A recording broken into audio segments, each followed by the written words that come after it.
시청자 여러분 안녕하십니까. 지금부터 저녁에 한번 정도로 시작하겠습니다. 자, 이번 시간에는요, 김병기 의혹도 일파만파로 커지고 있고요. 서울경찰청에서 이제 오늘 발표를 했는데, 김병기 사건은 일부 특히 차남과 관련해서는요, 관할 경찰서인 통작경찰서에서 지금까지 수사했는데 이게 수사 결과가 나오죠. 제대로. 그러다 보니까 이런저런 설들이 난무하고 있습니다. 경찰에 대한 비판도 고려되고 있고, 그러다 보니까 지금 이제 김병기 이 고발 사건을 수사하고 있는 서울 본청에서 전부 다 수사하는 걸로 방향을 바꿨습니다. 자, 그래서 이 김병기 의원의 이 그 여러 가지 의혹들, 지금 추가적으로 지금 제기되고 있는 내용들. 그런데 말이죠. 지금 이제 김경희가요, 지난 29일 날 처음으로 강태우 전 강서구청장한테 고발을 당했는데 이틀 뒤에 미국으로 몰래 나갔어요. 자, 그래서 이거를 수사를 피하기 위해서 나간 거 아니냐. 그런데 수사에 대해서는 적극적으로 협조하겠다라고 경찰이 지금 확언을 받았다라고까지 나오고 있어요. 자, 그래서 경찰이 이거 제대로 수사하려고 하는 거냐, 아니면 뭐 대충 무늬만 수사냐, 이런 비판이 제기되고 있다는 말씀도 드립니다. 자, 그래서 이제 경찰에서는요, 뭐 충분히 경찰 측 입장도 이해가 돼요.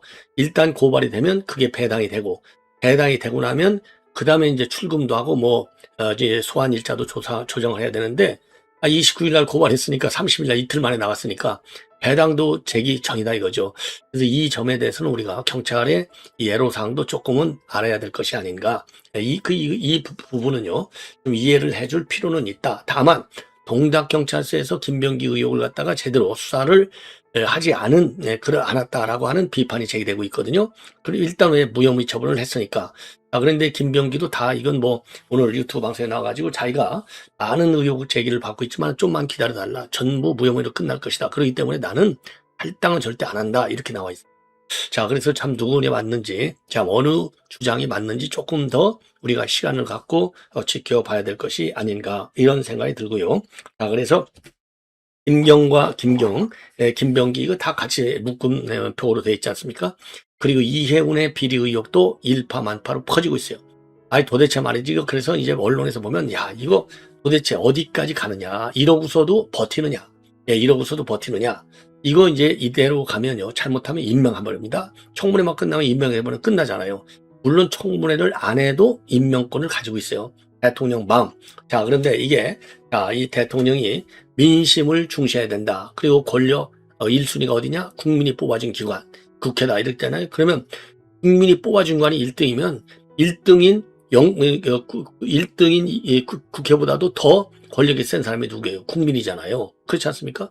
국민이 지금 이혜훈이는 절대 안 된다는 거 아니겠습니까? 이 민심의 분노, 민심의 명령을 용산 대통령실에서는 제대로 파악해서 결정을 해야 될 것이 아니냐. 자, 우리 그래서 국민의힘에서 말이죠, 기재위원들도 오늘 기자회견을 통해서 절대로 이런 인간은 안 된다. 그리고 재산 의혹까지 지금 불거졌기 때문에 이틀 가지고 해야 된다.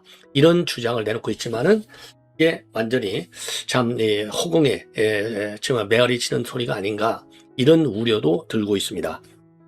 자, 그래서 이혜은 관련 지금 아빠 찬스 이 할머니 찬스 별의별 게 나오고 다 나오고요. 주식, 그야말로 미상장 주식을 뭐 어마어마하게 가지고 있잖아요. 한 100억 어치 가지고 있다. 근데 지금 최종적으로 나오는 건 한 80억 정도 가지고 있다고 하는데, 이걸 보니까 이제 친척 회사의 주식을 갖고 있는 거예요.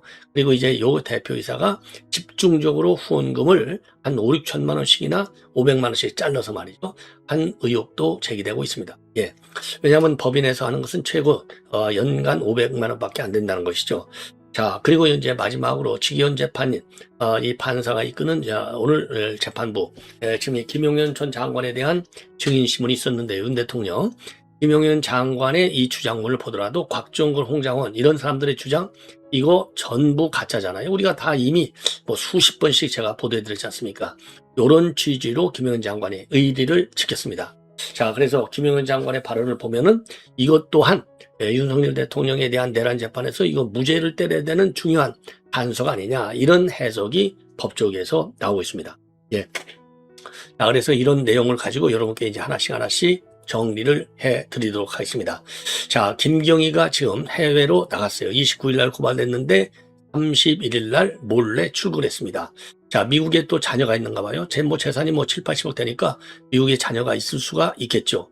자, 그래서 이게 언제 들을지는 아직까지 안 알려져 있지만은 이제 경찰에서 지금 연락을 해보니까 들어온다, 수사에 협조하겠다라고 되어 있다는 겁니다. 자, 그런데 이제 이 출국과 관련해서는요, 회기가 아니기 때문에 출입국에 대한 별도의 보고임은 없는 걸로 알려지고 있습니다. 자, 그런데 이제 출국 날짜가 김태호 강서 구청장이 29일 날 고려했는데 딱 이틀 만에 아무런 제재를 받지 않고 나갔다는 거예요. 자, 그래서 이제 경찰에서는요, 출금을 미리 했어야 될 것 아니냐, 이런 비판이 야권을 중심으로 해서 제기되는데, 통상적으로 말이죠, 출국한 날 당일에야 사건을 배닥받았다는 겁니다. 서울경찰청. 그렇기 때문에 출국 금지와 같은 신병 확보를 검토할 시간조차도 없었다. 그리고 통상 자료를 검토하고 사건을 배당받는데 2, 3일이 걸리고, 출금 필요성 등을 판단해서 법무부로부터 결론을 받기까지 또 2, 3일이 걸린다는 겁니다. 자, 그래서 김경한테 입국을 종료했고 적극 협조하겠다라는 연락을 받았고요. 입국 시 통보하도록 법무부와 협조하고 있다고 지금 경찰이 발표를 하고 있습니다. 자, 그런데 말이죠, 이제 문제는 뭐냐, 이번만이 아니고 경찰에서 지난 작년, 그러니까 10월 달이죠, 불교 신자 3,000명을 입당시켜갖고 김민석 서울시장 경선 도와주겠다. 자, 이 내용으로도 고발됐는데, 그때 고발자가 누구냐면 진종호 국민의힘 의원이에요. 그런데 진종호 의원한테 아직까지도 조사하겠다라는 연락이 단 한 번도 안 왔다는 겁니다. 그러니까 이거 수사 의지가 전혀 없는 것 아니냐? 네, 없는 것 아니냐? 왜? 아니, 김경희가 강선을 끼고 뒷배로 있죠. 김민석을 뒷배로 있죠. 김민석을 뒷배로 하니까 이번에 영등포 구청장에 출마하려고 했다는 거 아닙니까? 이 사건만 아니었으면. 그러니까 이제 이거 실사하고 연결됐으니까 수사도 못하는 거 아니냐, 이런 비판이 제기되고 있는 거고, 또 하나 경찰이 수사를 제대로 하지 않은 것은 김병기한테 3천만 원을 줬다라고 하는 거, 이것도 말이죠, 이미 탄원서를 냈는데 작년 11월 달에 탄원서를 냈다는 겁니다. 이거는. 예. 근데 요것도 수사를 하지 않았다는 겁니다. 그래서 경찰에서는요, 탄원서가 아닌 기본 사건에 집중하는 것 같다. 그래서 서울경찰청이나 경찰청에서는 탄원서의 존재를 인지하지 못했다, 이렇게 해명을 하고 나오고 있어요. 자, 그래서 이제 김경희가 말이죠, 지금 이제 고발된 지 이틀 만에 미국으로 출국하다 보니까 이런저런 경찰의 수사가 소극적이다, 이런 사례까지 나오고 있습니다. 그러다 보니까 국민의힘에서는요, 이거는 출국을 경찰이 결국 방관한 것 아니냐, 자, 수사기관에 손을 놓고 있는 건 아니냐, 그래서 권력에 굴복한 수사기관의 이중적 잣대, 봐주기 수사에 대해서 공정함을 기대할 수 있느냐, 내로남불식 수사 기준을 국민이 신뢰할 이유도 없다, 이렇게 비판하고 있는 겁니다. 자, 그리고 이제 김병기는 말이죠, 지금 이제 지금 김병기하고 지금 민주당 쪽에서 나오는 얘기를 보면은 지금까지는요, 지금 이수진 전 의원의 보좌관이 김현지한테 줬다라고 돼 있잖아요. 그리고서 이제 김현지는 이거를 지금 이제 당 대표한테 보고했다. 예. 그런데 이게 이제 결국은 이제 김병기한테 돌아갔다고 돼 있는데요. 지금 이제 김병기 의원은 오늘 뭐라고 해명하고 있느냐면은, 강 의원과 대화 다음 날 강 의원이 확인해 보니까 지역 사무국장이 돈을 받지 않고 돌려줬다고 하더라. 서울시 관계자들도 김 의원이 기자회견을 한다고 했던 거는 잘못된 해프닝이라고 했다. 그리고 구 의원들로부터 현금을 받은 것과 관련해서는 조금만 기다려주면 사실관계가 밝혀질 것이다. 그리고 본인의 거취와 관련해서는 제명당하는 한이 있더라도 제 손으로는 탈당하지 않는다, 이렇게 얘기하고 있고요. 그리고 이제 이재명 대통령한테 보고를 했다라고 돼 있으니까 이제 화가 대통령한테 가잖아요. 그러니까 이제 그 대표한테 보고한 게 아니고 당 대표실로 넘겨준 거야, 당 사무국으로 넘겨준 거야, 요렇게 지금 지금 말을 바꾸고 있는 상황이 되겠습니다. 자, 그래서 이거 말이죠, 그러기 때문에 우리 국민의힘에서는 전부 다 이건 특검해야 된다, 이런 주장이 나오는 것이고요. 또 이제 김병기와 관련해서 추가적으로 지금 나오는 것은, 지금 김병기 보좌관 출신의 의원을 전직 보좌관을 부의원을 공천을 해줬고, 그리고 결국은 이제 나중에 이제 부의장까지 해먹었는데, 그래서 이 부의장의 법과를 지금 김병기 의원의 부인이 써먹었다는 거 아닙니까? 의혹. 예. 이제 보좌관 출신의 구의원. 그런데 이 구의원은요, 본래 그 당시 다주택자는 공천하지 않기로 정리가 됐었는데, 원칙이. 근데 다주택자인데도 불구하고 이 공천을 줬다는 겁니다. 자, 그래서 이것도 지금 논란이 야기되고 있습니다. 그래서 왜 다죽됐다냐? 자, 그러니까 이제 전 구의원이 2022년 당시 부동산 보유 내역을 보면 동작구에 20평대 아파트와 함께 송파구에도 4억 원대 아파트 지분을 공동 보유한 상태였다는 겁니다. 자, 그래서 이게 어떻게 해서 단수공천을 받았냐 이 말이에요. 단수공천을. 자, 그리고 더군다나 이 사람은요, 지역주택조합장 시절에 공갈과 횡령 혐의로 재판에 넘겨진 상태였다고 합니다. 그렇기 때문에 서울시당 공관위 간사였던 김병기 의원의 힘이 작용한 것이 아니냐, 이런 의혹이 제기되고 있고요. 더군다나 이 의원이 나중에 김병기 부인한테 법카 업무 추진 및 카드를 제공한 당사자로도 지목되고 있는 겁니다. 자, 여기에 대해서 김병기 측은요, 공천은 김병기 혼자 결정한 것이 아니고 부동산 검증팀에서 소명이 됐기 때문에 공천을 받은 것이다, 이렇게 얘기하고 있어요. 예. 자, 그리고요, 김현지 부속실장한테 김병기 탄원서를 전달했다는 사실을 민주당은 그 사실은 인정해요. 예, 김현지한테 탄원서가 갔어까지는 인정해. 그런데 민주당에서는 뭐라고 하느냐? 당시 이재명 대표한테 보고 온 게 아니라 이거를 사무국에 전달했다라고 김현정 대변인이 오늘 또 발표했습니다. 그러니까 무조건 다 꼬리 자르기, 예, 이렇게 볼 수밖에 없는 상황이 아니냐. 그래서 당시 김현지 보좌관은 본인한테 전달된 거에 대해서 시스템에 따라서 당 대표실, 당 사무국, 당직자들에게 전달한 게 다다, 이렇게 얘기하고 있어요. 예. 자, 이것도 그래서 특검을 해야 된다는 말이 지금 나오는 겁니다. 그 다음에 김병기 의원의 또 다른 의혹은요, 지금 차남이 빗썸, 지금 차남 사건, 이 빗썸 취업 사건하고요, 숭실대 편입학, 예, 이런 의혹이 제기되고 있는데, 차남이 빗썸에 취직하니까 두나무, 경쟁회사인 두나무를 문 닫게 해야 되겠다, 그래서 상임위원회까지도 바꿨다, 이런 의혹이 제기되고 있습니다.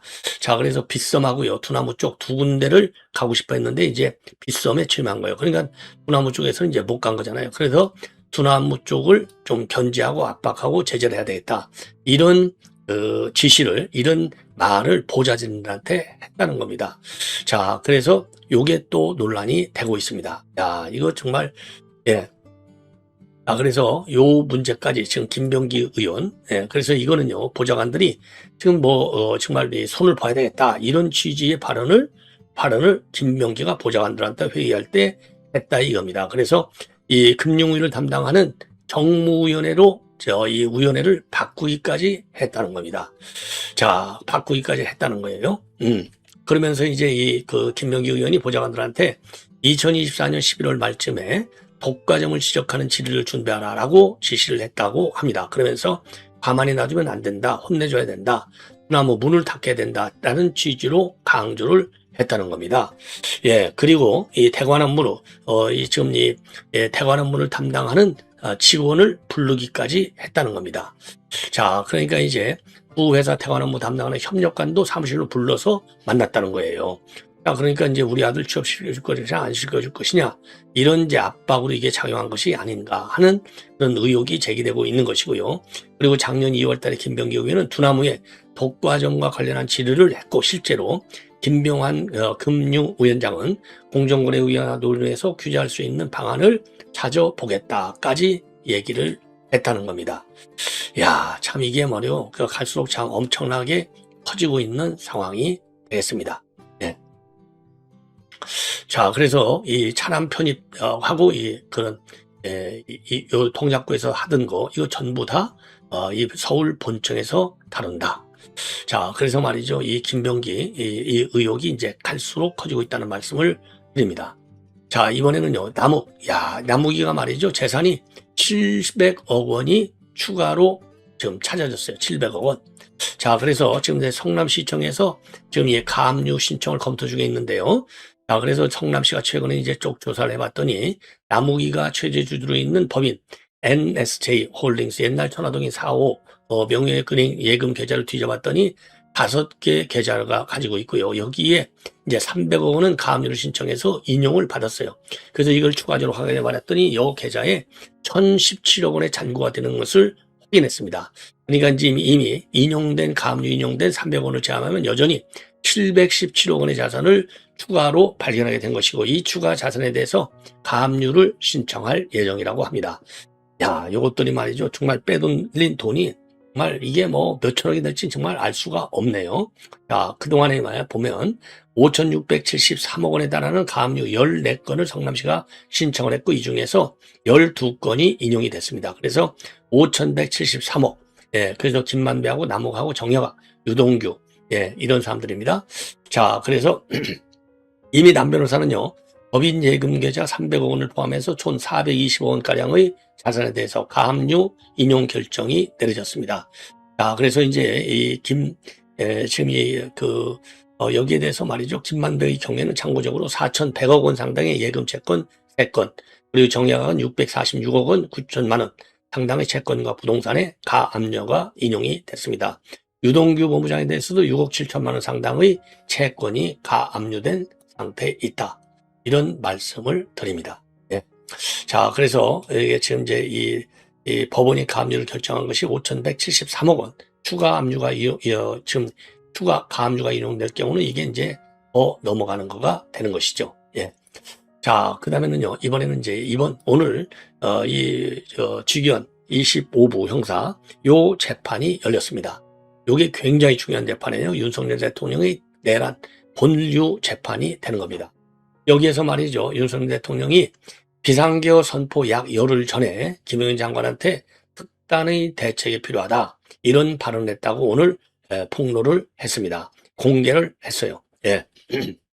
그래서 오늘 김영현 장관의 이 발언은 윤 대통령의 재판에 무죄를 선고할 수 있는 가능성을 높여주는 중요한 단서가 될 수 있다. 이게 이제 법조계의 해석이 되겠습니다. 자, 그래서요. 그러니까 이제 당시 2024년도 11월 말에 대통령 관저에서 처음으로 비상계엄에 대한 지시가 있었냐? 이런 윤 대통령 측 질문에 대해서 2024년 11월 24일 주말에 했던 것 같다. 윤 대통령이 찾으셔서 올라갔는데 평소에도 시국에 대해서 걱정과 염려를 많이 하시는데 그날은 걱정 강도가 높았던 것으로 기억한다. 그러면서요.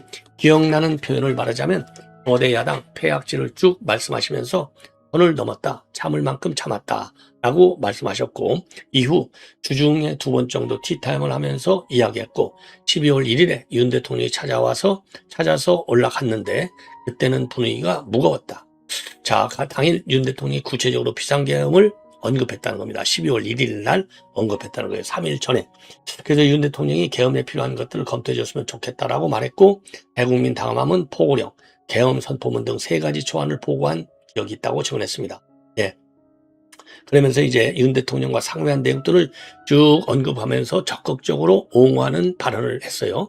그래서 김영현 장관은요. 윤 대통령 측에서 오늘 일과 시간에 비상계엄을 선포하지 않은 것은 국민의 혼란을 피하기 위한 것이냐라고 하는 질문에 그렇다라고 답했어요. 그러니까 이게 무슨 내란 목적이 아니라는 것이죠. 그러면서 사실 토요일 일요일 새벽에 비상계엄 선포를 하는 게 좋겠다고 말씀드린 바 있는데 윤 대통령은 크게 개의치 않았다.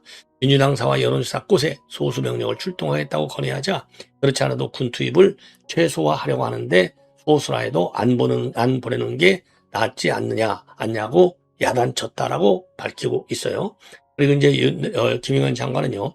박정근이가 이전 공판에서 끌어내라는 지시를 받았다는 증언에 대해서도 강력히 반박을 했습니다.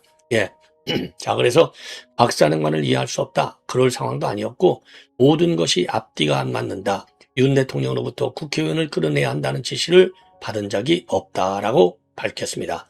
그래서 윤 대통령도 오늘 곽사령관의 과거 발언을 강력히 반박했습니다. 그래서 이제 김영현 장관이 증인을 하고 김영현 장관에 대한 증인신문 도중에 생각난 것이 있다라고 하면서 직접 발언을 했어요. 그러면서요, 2024년 10월 1일 곽사령관이 수당을 해달라고 먼저 언급했다면서 지금 계엄을 돕는 대가라고 하는데 참 어이가 없다. 그러니까 이제 이 국군의 날 행사를 끝나고 이제 식사를 술 한잔 한 거, 요 모임을 얘기하는 겁니다. 자, 그래서 그때 비상계엄 얘기를 했다고 돼 있잖아요. 그리고 본인은 반대했다. 이렇게 증언한 바 있어요. 곽사령관은. 당시에 곽사령관은 반대한다고 말하니까 김영현 장관이 대통령이 직접 말했다. 땅을 올려주겠다라는 이야기를 꺼냈다고 말했는데 윤 대통령이 이거를 직접 반박한 것이에요. 자, 그리고 이제 김영현 장관은요. 국회 통제 관련 질문에 대해서 답하다가 국회 침투니 봉쇄니 이런 단어는 합법적인 계엄을 내란으로 몰아가려는 선동이다. 그래서 목소리를 상당히 높였습니다.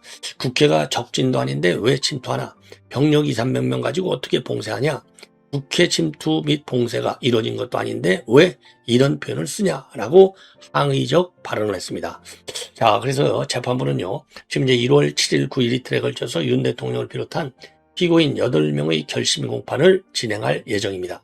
결심 공판에서는 지금 이제 최종 의견, 구형, 그 다음에 변호인의 최후 변론, 피고인의 최후 진술이 이루어지게 됩니다. 예.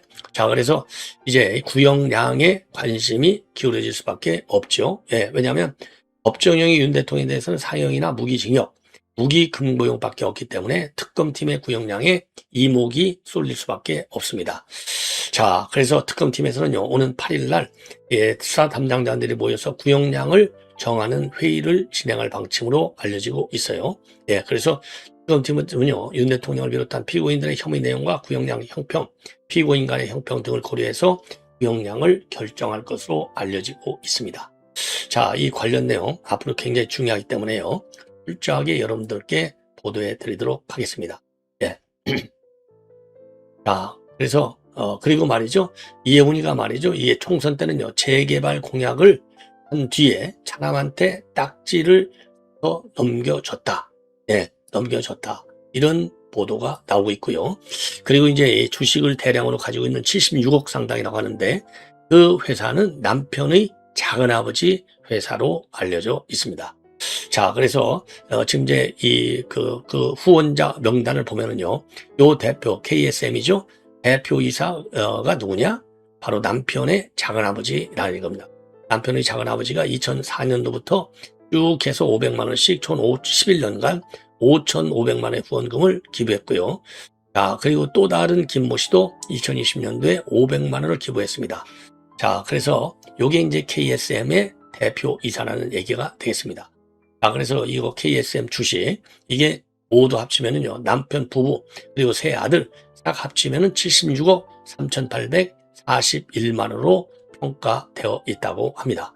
자, 이러니까 이게 말이죠, 자기 작은아버지 회사니까 이게 비공개 정보를 이용했을 가능성을 상당히 갖고 있는 것이 아니냐, 이런 의혹이 제기되고 있고요.